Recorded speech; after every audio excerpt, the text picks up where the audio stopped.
Bienvenidos nuevamente. En la ocasión anterior dejamos bien claro que a lo largo del curso nos va a interesar el establecimiento de criterios que nos permitan evaluar argumentos, es decir, que nos permitan decidir si un argumento es bueno o malo, correcto o incorrecto.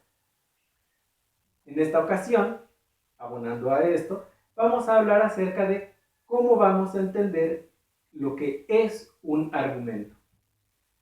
Hablaré también acerca de algunas otras cosas que, a pesar de no ser argumentos, se encuentran presentes a lo largo de los procesos de argumentación, se encuentran muy presentes también en los textos filosóficos y que son útiles para el proceso mismo de argumentación, a pesar de no ser argumentos ellas mismas. En primer lugar, voy a hablar de tres conceptos que están íntimamente relacionados entre sí: argumentar, argumentación y argumento. Por argumentar, vamos a entender a lo largo del curso una actividad práctica que consiste en dar cuenta y razón de algo para convencer a alguien de aceptar aquello. Por argumentación, en cambio, vamos a entender el proceso a través del cual se ofrecen esas razones para lograr el convencimiento, pero también se evalúan. En una conversación, cuando nos quieren convencer de algo, no solo habla una persona, suelen hablar dos. Y no es una escucha pasiva, suele haber un montón de cosas como objeciones, peticiones de aclaraciones, solicitudes de que la persona nos ahonde en algún aspecto del tema sobre el que nos está hablando y del que nos quiere convencer. Entonces, la argumentación es todo ese proceso complejo. Por argumento, en cambio, vamos a entender un producto. El producto de la actividad de argumentar. Y además, un producto que está presente, podemos encontrarlo dentro del proceso de la argumentación, pero que no la agota. Las objeciones o las preguntas que pueden estar presentes a lo largo del proceso de argumentación no son argumentos, como veremos más adelante, pero forman parte de ese proceso y una parte muy, muy importante. Así que vamos a tener esa distinción. Argumentar como la práctica, argumentación como un proceso y argumento como un producto de esa práctica. A nosotros, a lo largo del curso, lo que nos va a interesar primordialmente son los argumentos, los productos nada más. Y vamos a prestar en general muy poca atención a la actividad práctica y al proceso a través del cual se ofrecen estos productos. Y no es porque sean poco importantes, no es porque carezcan de interés.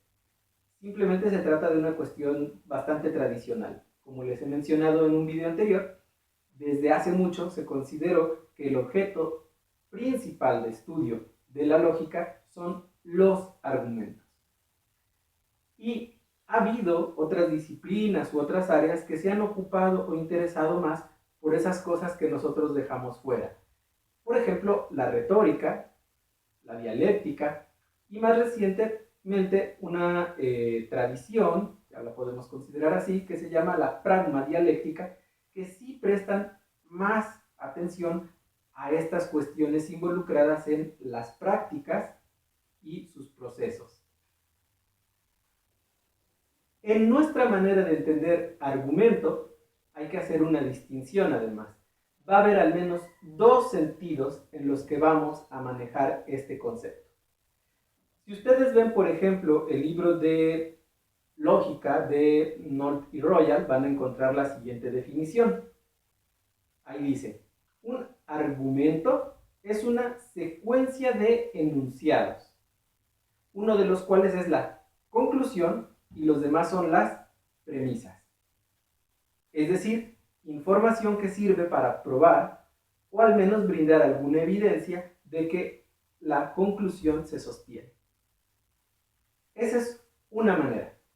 De acuerdo con esta definición de argumento, argumento sería un producto lingüístico.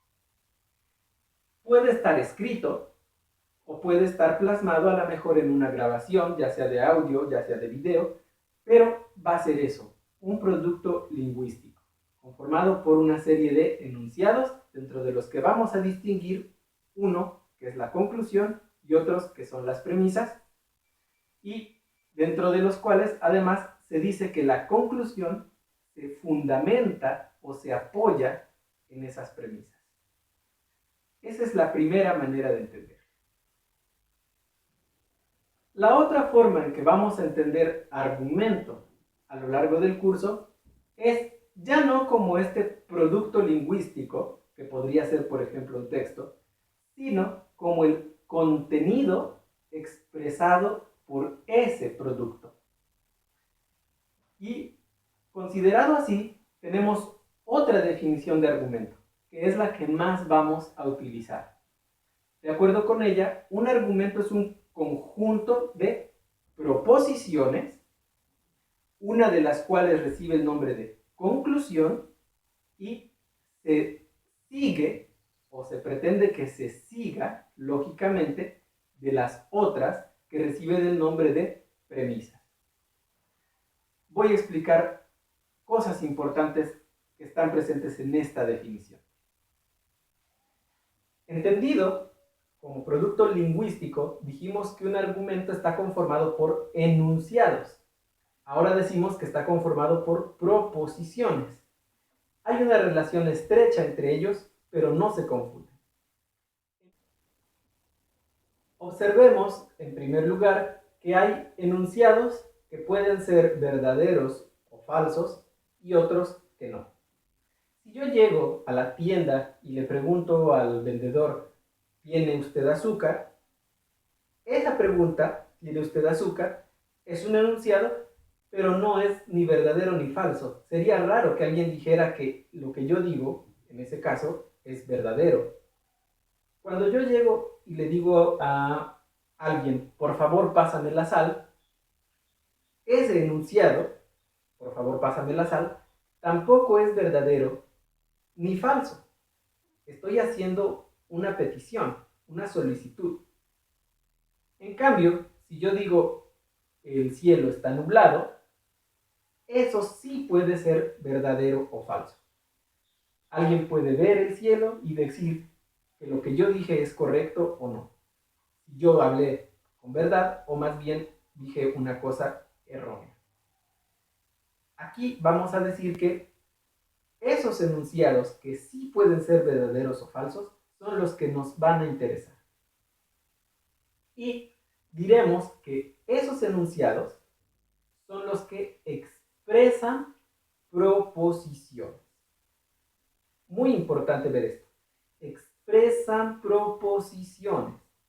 No son proposiciones.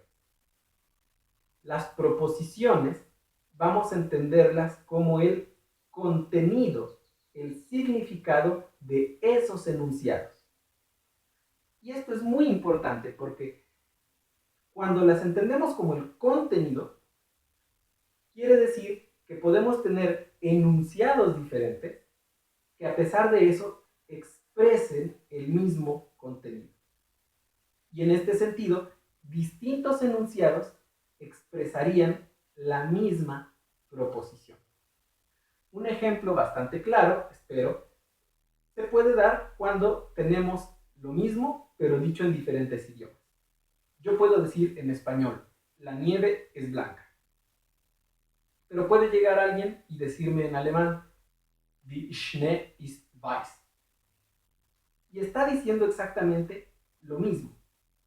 Los enunciados son distintos. Es muy diferente decir la nieve es blanca que decir die Schnee ist weiß.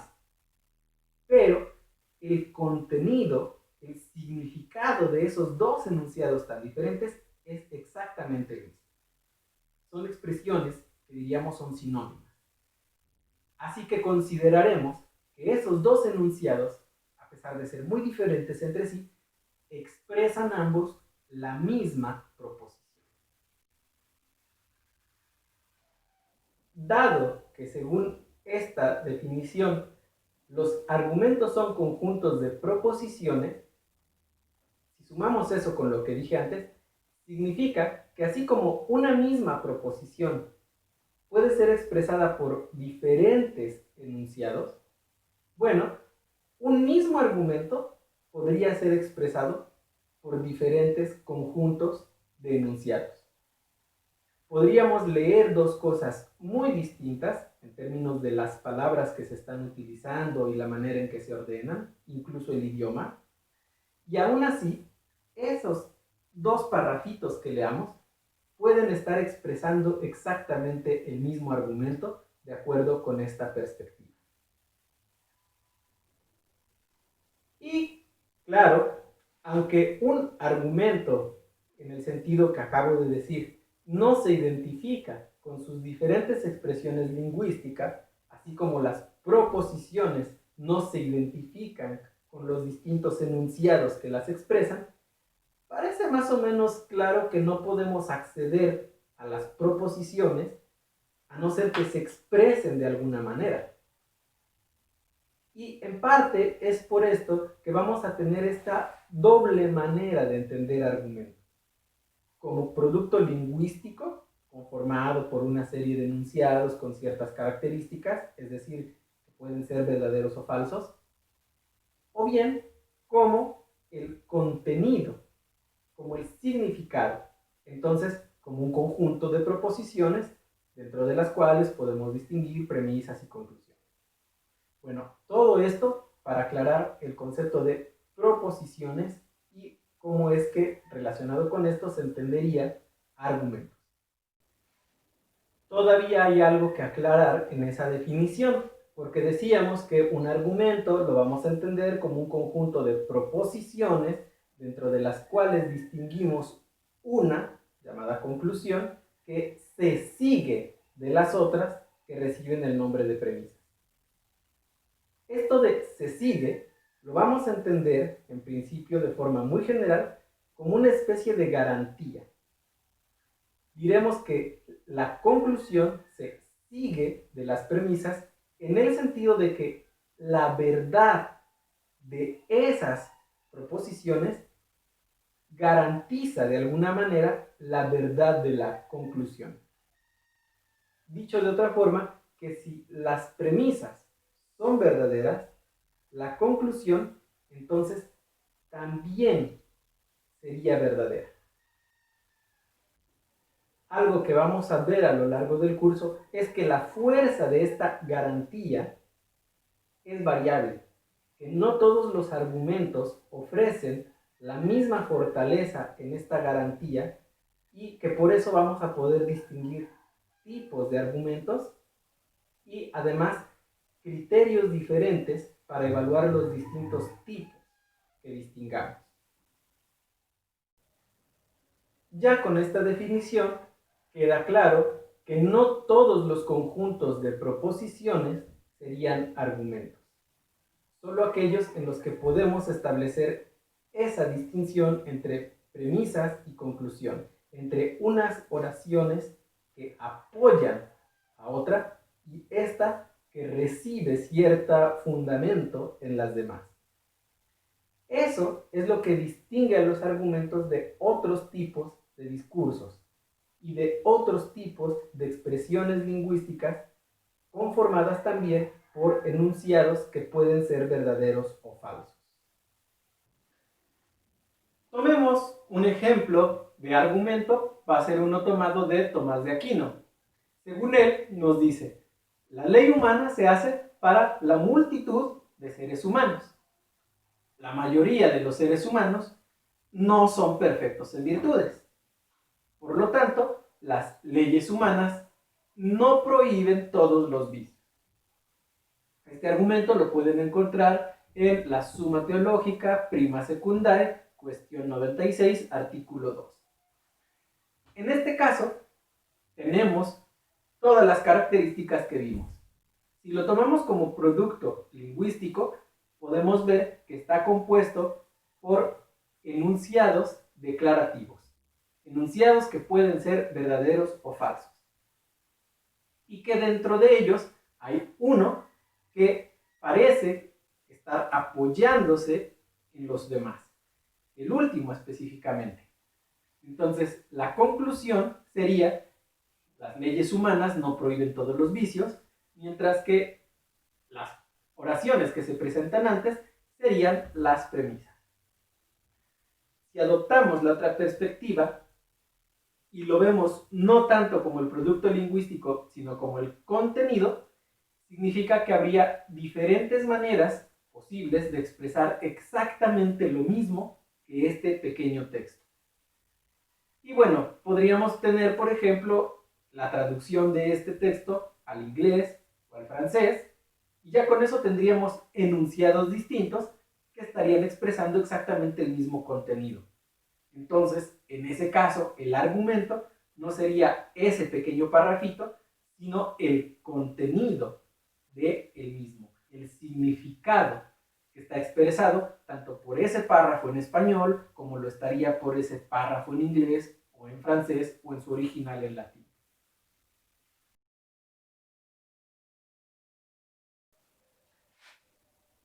En este pequeño ejemplo del argumento de Tomás de Aquino, era relativamente sencillo identificar cuál era la conclusión o idea que pretendía apoyarse en las anteriores.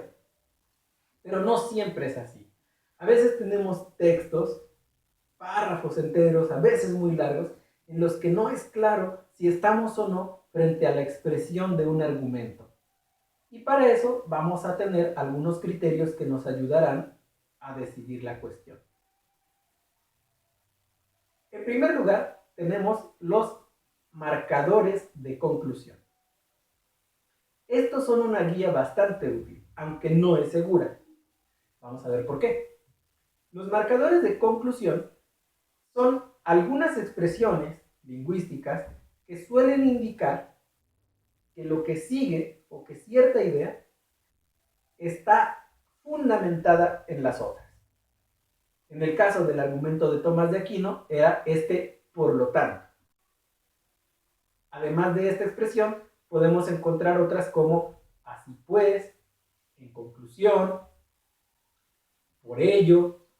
En otros casos incluso tenemos cosas como se sigue que, queda demostrado que, y así. Este tipo de expresiones nos ayudan y cuando las encontramos presentes es muy probable que estemos enfrente de un argumento. Pero esto no es una receta. No siempre las encontramos presentes. Y aún así, puede que estemos frente a un argumento. Así que tomémoslo como una guía, pero no como una regla infalible. Este tipo de expresiones, las que llamamos marcadores de conclusión, pueden ser muy útiles y nos suelen indicar que ahí hay un argumento. Otro son los que vamos a llamar marcadores de premisas, porque también hay ciertas expresiones que nos suelen ayudar a indicar que lo que decimos intenta apoyar a otra cosa o que sirve como evidencia o base para sostener algo más. Algunas expresiones que suelen indicar esto son dado que, puesto que, si asumimos tal cosa y otras por el estilo. Yo puedo decir, por ejemplo, para parafrasear el texto de Tomás, dado que la ley humana se hace para la multitud de los seres humanos, y con ese dado que estaría indicando que lo que sigue es información que voy a utilizar como base para después sostener algo más. De la misma manera que pasa con los marcadores de conclusión, tampoco se trata de una receta infalible. A veces no tenemos marcadores de premisas, pero sí hay argumentos. Entonces, vamos a tomarlo así, como una guía para identificación, pero no como una regla infalible. Como ni los marcadores de conclusión ni los de premisa son un criterio último totalmente confiable, esto nos trae problemas y tenemos que recurrir a uno más que es el más seguro. Tenemos que preguntarnos si hay o no una relación de apoyo o de consecuencia lógica en el texto que estamos enfrentando. Es decir, si de verdad hay o no una de estas oraciones que están fundamentadas en las demás. Dicho de otra manera, para distinguir si estamos o no frente a un argumento, una cosa que podemos hacer es preguntarnos: en esto que estoy viendo, que estoy leyendo o que estoy escuchando, ¿se me está intentando convencer de algo? ¿Sí o no?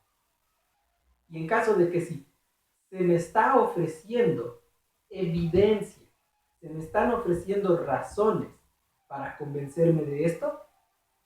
Y si la respuesta a las dos preguntas es sí, entonces lo más seguro es que estemos frente a un argumento. Digo lo más seguro porque en realidad la identificación de argumentos es una cosa que requiere mucha práctica, requiere entrenamiento, es una habilidad que se va entrenando, que se va mejorando y se va fortaleciendo.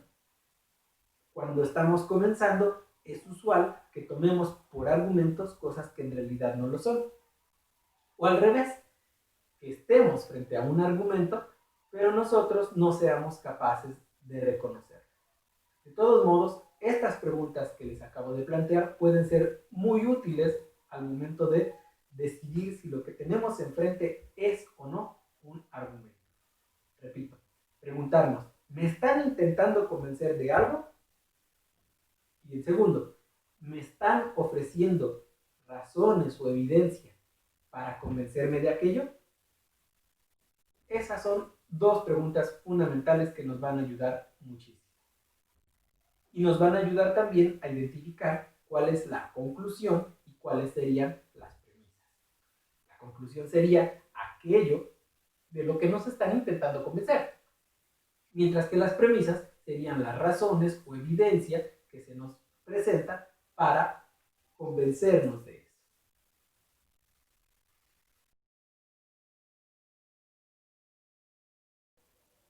Entre las cosas que no son argumentos, pero son muy importantes para la argumentación, podemos encontrar las definiciones. En una definición, se pensaba antiguamente, se nos intentaba dar cuenta de la esencia de las cosas. Si yo doy la definición de la planta, tendría que decir entonces qué es aquello que hace que la planta sea planta y no otra cosa. Actualmente no estamos comprometidos con esa idea, pero las definiciones solemos aceptar que sí nos dan ciertos criterios, por lo menos, que nos permiten identificar algún objeto o cosa en concreto. Entonces, si yo doy la definición de planta, no a fuerza quiere decir que estoy capturando su esencia, pero sí estaría intentando ofrecer un conjunto de criterios que me ayudan a identificar qué es una planta y qué no. Y aunque las definiciones por sí mismas no son argumentos, son muy útiles al momento de la argumentación. Si ustedes ven, por ejemplo, la Ética de Spinoza, van a encontrar dentro de la primera sección una definición de sustancia, es la definición 3, en la que Spinoza dice: por sustancia entiendo aquello que es en sí y se concibe por sí.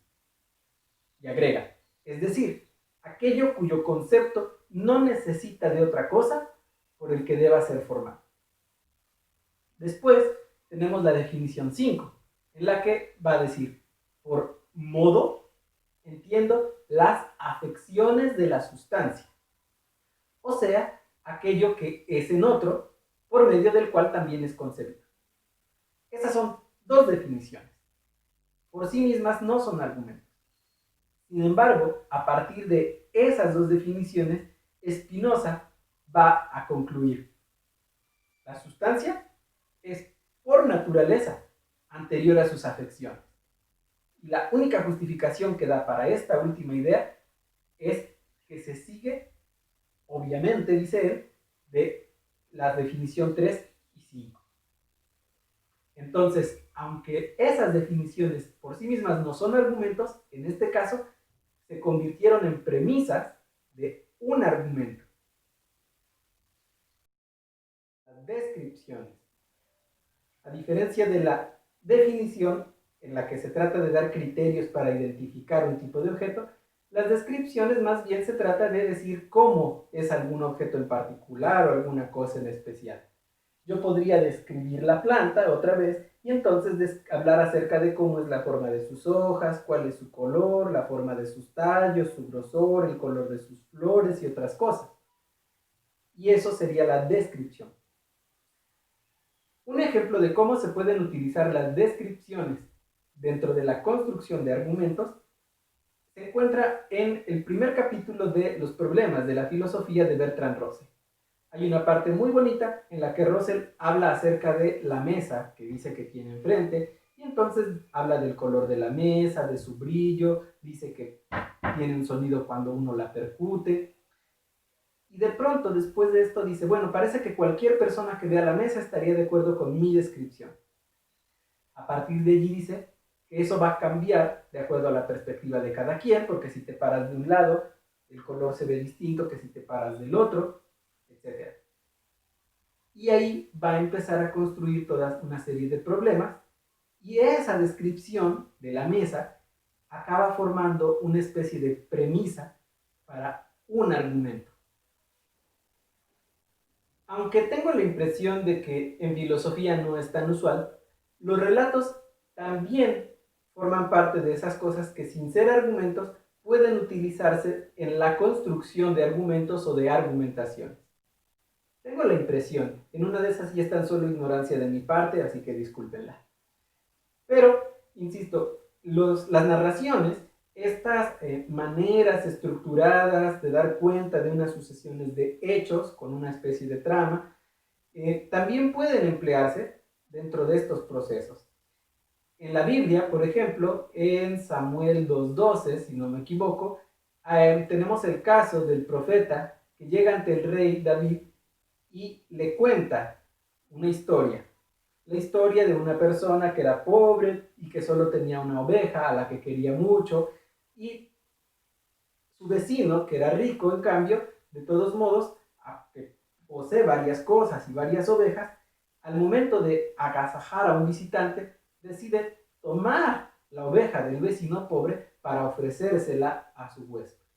Entonces, cuando el profeta le narra esto a David, el rey se enoja y exclama muy ofendido que la persona que ha hecho eso merece ser castigada, que le digan quién ha obrado así.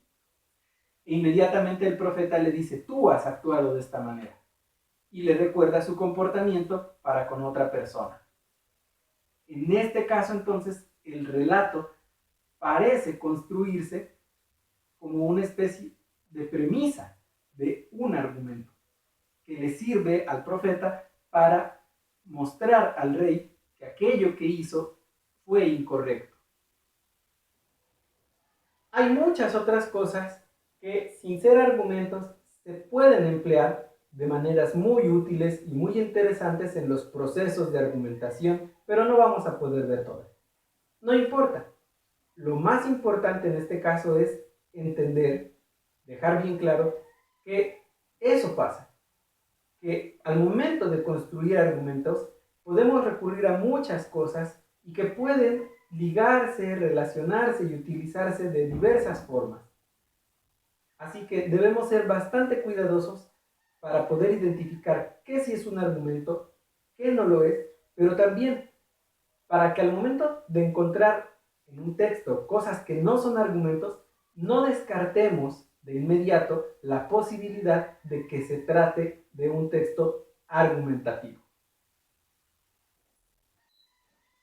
Noten además que de acuerdo a las definiciones que usamos de argumento, tanto la que lo contempla como producto lingüístico como aquella que lo contempla como el contenido objetivo de estos productos, pues dejaríamos muchas cosas fuera, porque si asumimos que es un producto lingüístico, una serie de enunciados, dijimos que se trata de enunciados que pueden ser verdaderos o falsos, los que constituyen los argumentos.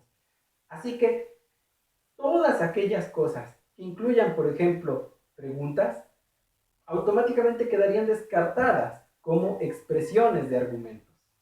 Y eso sería muy problemático, porque estaríamos dejando fuera muchos recursos. Las preguntas retóricas son muy empleadas a lo largo de los procesos de argumentación y tendríamos que dejar fuera todas las cosas que las incluyen y descartarlas en automático como argumentos. Sería perder demasiado. Y como no queremos perder tanto, tenemos que aceptar que hay cosas que, aunque dadas nuestras definiciones quedarían fuera, serían descartadas, nosotros vamos a aceptarlas y las vamos a reconstruir para que sean argumentos. Tomemos, por ejemplo, una muy interesante, muy bonita, que es esta de, imagínense que llega la mamá y le dice al hijo que le dice, es que tú no me quieres. Entonces la mamá le dice, si no te quisiera, ¿crees que te daría todas las cosas que te doy? Claramente, desde la perspectiva que nosotros manejamos, esto no sería un argumento por este tipo de pregunta que incluye, pero puede reconstruirse, sin lugar a dudas, como un argumento en el que tendríamos que aceptar que la premisa 1 sería, si no te quisiera, no me esforzaría por darte todas las cosas que de hecho te doy, pero me esfuerzo por hacerlo, de modo que sí te quiero. Claro, reconstruido de esta forma pierde muchísima fuerza retórica, pierde impacto y ni modos, no importa. Nosotros así lo vamos a hacer. Porque lo que nos interesa es el análisis de cómo es que las premisas soportarían la conclusión, qué tipo de apoyo o fundamento estarían ofreciendo para ella. Y hasta aquí vamos a dejar esta muy sucinta explicación acerca de qué es un argumento, cómo podemos identificarlos, cómo podemos distinguirlos de otros tipos de cosas que no son argumentos, pero también cómo es que algunas de ellas nos pueden ayudar al momento de construir cosas que sí sean argumentos. Hasta la próxima.